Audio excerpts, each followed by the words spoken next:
नमस्कार.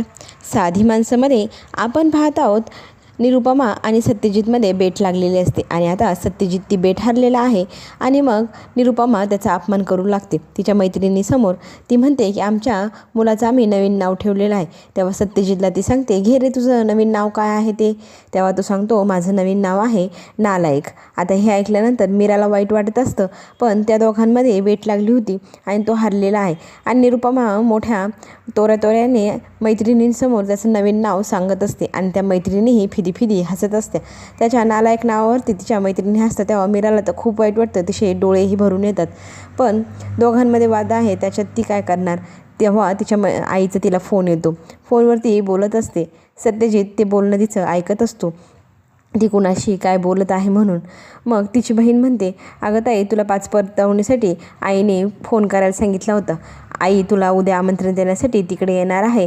तेव्हा उद्या 5 परतावणीसाठी तू येशील का. तेव्हा ती म्हणते, अगं मी ना घरी विचारल्यानंतर सगळ्यांशी बोलून घेतल्यावर तुला सांगेल, असं बोलत असते. मग तिला एक युक्ती सुचते त्यावेळी. कारण त्यावेळी तिची बहीण म्हणते, अगं 5 परतावणीनंतर तुझं नावही बदलायचं आहे ना. आपली नाव बदलायची पद्धत आहे, रीत आहे, ती केलीच नाही. तेव्हा मीरा तिला म्हणते, माझं नाव मी बदलणार नाही, कारण माझ्या नावात माझा स्वाभिमान आहे, माझ्या वडिलांचं नाव आहे. माझं नाव बदललं म्हणजे माझ्या नावातलं माझ्यासमोरचं माझ्या वडिलांचं नावही बदलतं. मला माझ्या नावाचा अभिमान आहे आणि प्रत्येक व्यक्तीला असायला हवा ना, कारण आपलं नाव आपल्या वडिलांची ओळख असते. आता हे सगळं सत्यजित ऐकत असतो. तेव्हा त्याच्या लक्षात येतं, नालायक नावापुढे सुधाकर नाव आहे, म्हणजे आपला बाप सुधाकर नालायक. हे ऐकून त्याला एकच वाईट वाटतं की आपलं नाव बदलायला नको. मग मीरा त्याच्यात एक आणखी युक्ती सुचवते. आता आजकाल आईच्या नावाचंही वापर लोक करायला लागले आहे, म्हणजे प्रत्येकजण आता आईचंही नाव लावू शकतो.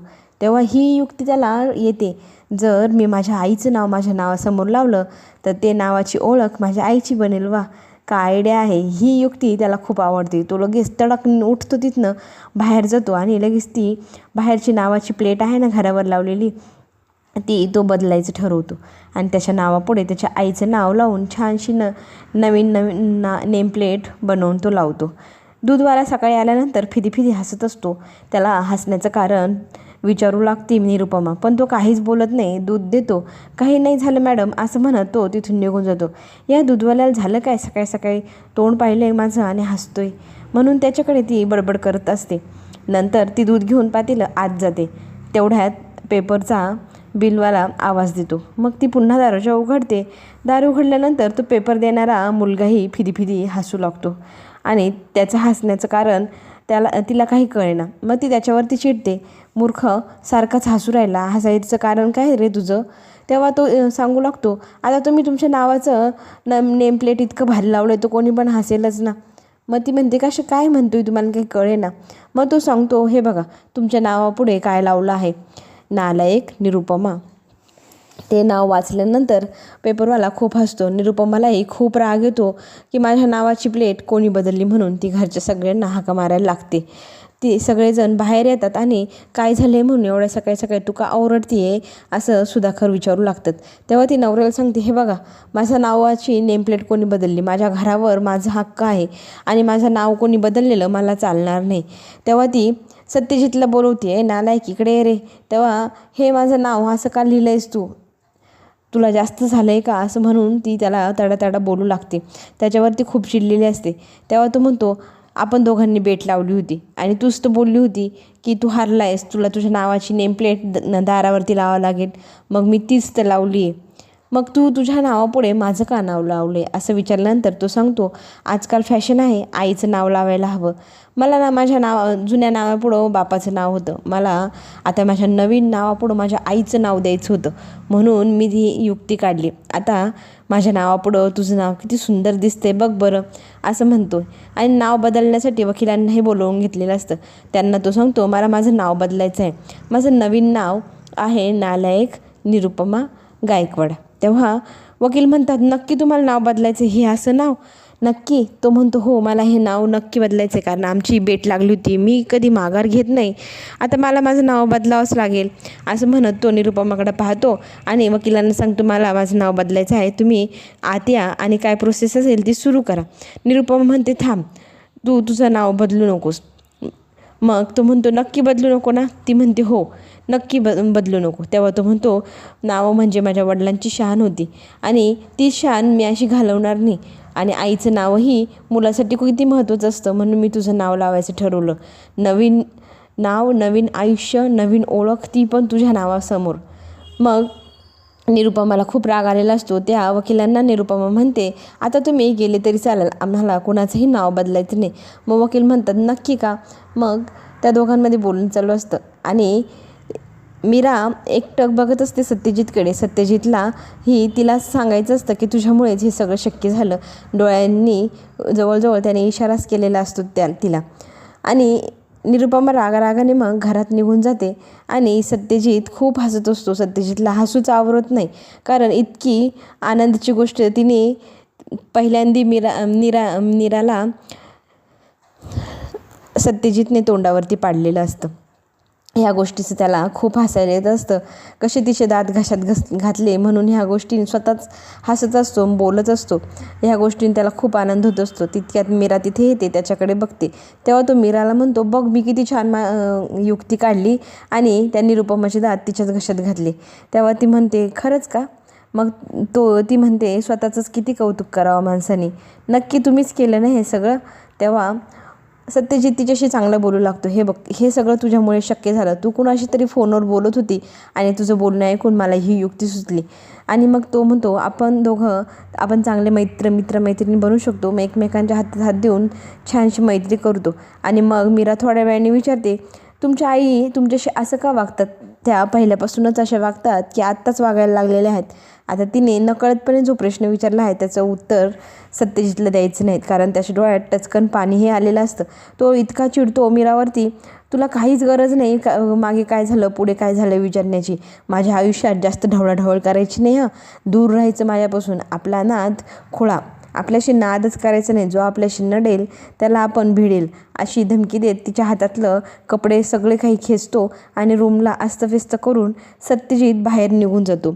मग मीरा विचार करते मी काय याला एवढा मोठा प्रश्न विचारला. एवढंच तर विचारलं, तुझ्या आईसोबत पहिल्यापासून असंच वागतोस का तू. ती तुझी आई तुझ्याशी अशीच वागते का. माझं काय चुकलं. असं म्हणत मीरा त्या रूममधली आवराआवरं सुरू करते. आणि आवराआवरी करत असताना प्रत्येक कोपऱ्यातनं दारूची बॉटल निघू लागते. त्या दारूच्या बॉटलला पाहून तिचा संताप होत असतो. जिथे हात घालावा तिथे दारू, जिथे शोधायला जावा तिथे दारू. अरे बापरे, हे काय माणूस म्हणावा का दारूचं दुकान म्हणावा. तिला खूप आश्चर्य वाटतं. इतक्या बाटल्या एवढ्याशा रूममध्ये किती दारू पिण्याचं काही लिमिट आहे की नाही, याला कोणी सुधरवायला हवंच. मग तिला एक युक्ती सुचती. ती सगळ्या बॉटल्स कपड्यामध्ये गुंडाळते आणि किचनमध्ये घेऊन जाते. सगळ्या बेसिनमध्ये ओतून रिकाम्या करून टाकते आणि खळखळ चहाचं कडू पाणी तयार करते. आणि ते कडू पाणी थंड झाल्यानंतर बॉटलमध्ये ओतूनही ठेवत असते. तितक्यात सुधाकरराव ते बघतात आणि तिला विचारतात बाळा तू हे काय करत आहे. तेव्हा ती म्हणते ह्या बॉटलमधलं ते पाणी काढून हे कडू पाणी भरते. पण तो म्हणतो तो चिडेल ना सत्यजित तुझ्यावरती. तेव्हा ती म्हणते चिडू दे, त्यांना काय कळणार कडू पाणी हे आहे की ते. कडूच तर आहे, चवीशी मतलब. असं म्हणत ती त्या बाटल्या भरू लागते. आणि सुधाकरला खूप हसायला येत असतं. खरंच माझ्या मुलाला ही नक्की सुधरवेल. तो ज्या मार्गावर आहे त्या मार्गावरून ती नक्कीच त्याला वापस आणू शकते. योग्य जोडीदार निवडला आहे म्हणून त्याला अभिमानही वाटत असतो.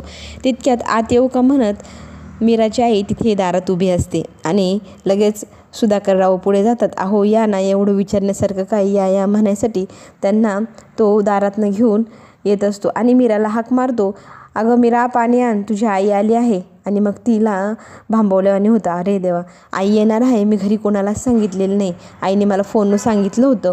असं म्हणत ती पटापट त्या बाटल्या लपवायला सुरुवात करते आणि किचनच्या भांड्यांच्या पाठीमागे ती बाटली लपवून ठेवते. आणि मग निरुपमा येते आणि बघते वॅहीनबाईंनी काय आणलं खाऊ. हां सफरचंद. आम्हाला शोभला असा स्टेटसला असा खाऊ आणायचा ना. हे काय सफरचंद एवढे चांगले पण नाही, क्वालिटी पण चांगली नाही असं म्हणू लागते. आणि मीराच्या आईचा चेहरा उतरून जातो. सुधाकरराव तिला म्हणत असतात, असं काय करतेस, त्यांनी एवढं प्रेमाने त्यांच्या लेकीला आणलं आहे, तू का बरं असं बोलते. तेव्हा ती म्हणते, मी कुठे काय बोलले, मी म्हणते आपल्याला शोभला असा खाऊ आणायचा, साजूक तुपातली मिठाई आणायची, हे सफरचंद म्हणजे काय खाऊ झालं, लेकीच्या घरी चाललो आहे आणि हे असलं खाऊ आणायचा हलका, असं म्हणू लागते. आणि मीरा काहीच बोलत नाही. ती रागाने निरुपमाकडे बघते आणि तिच्या आईला कडकडून मिठी मारते. इतक्या दिवसांनी भेटली असं म्हणत तिला कडकडून मिठी मारत असते. निरुपमा लगेच तोंड फिरवते, तोंड वाकडं तिकडं करते आणि लगेचच मीरा म्हणते, आई तू इथे येण्यापेक्षा फोनच करायला हवा होतास, कशाला आलीस तू इथे, तुला दगदग झाली ना. तेव्हा निरुपमा म्हणते, हां ही आयडिया मला खूप आवडली, येण्यापेक्षा तुम्ही फोनच करायला हवा होता. मग मीराला राग येतो. मीरा लगेच काहीतरी बोलणार, तितक्यात तिच्या आईने तिचा हात दाबला की सासरच्या माणसांशी उलटून बोलायचं नसतं, त्यांना उलट उत्तर द्यायचं नसतं. प्रभाकररावांनी त्यावेळी ती परिस्थिती सावरून नेली. त्यांच्या गप्पांमधनं सगळेजण विसरून गेले निरुपमा काय बोलली. मग ते म्हणतात, तुझ्या आईसाठी चहा बनवून आण. ती म्हणते, आईला विलायची घातलेला आणि अद्रक घातलेला चहा खूप आवडतं माझ्या हातचा, मी तोच बनवून आणते. निरुपमा म्हणते, बापरे एवढे काय चोचले, चहा त्याच्यामध्ये अद्रक, त्याच्यामध्ये इलायची, तुमची तर मज्जा आहे बुवा, असं म्हणत टोमणे मारू लागते बहीणबाईंना. मग निरुपमा बोलल्यामुळे मीराच्या आईचा चेहरा उतरून जातो. मग सुधाकर तिला रागवतो, असं का बोलतेस तू. पुढे जे काय होणार पाहण्यासाठी चॅनलचं बेल आयकॉन नक्की बटन दाबा.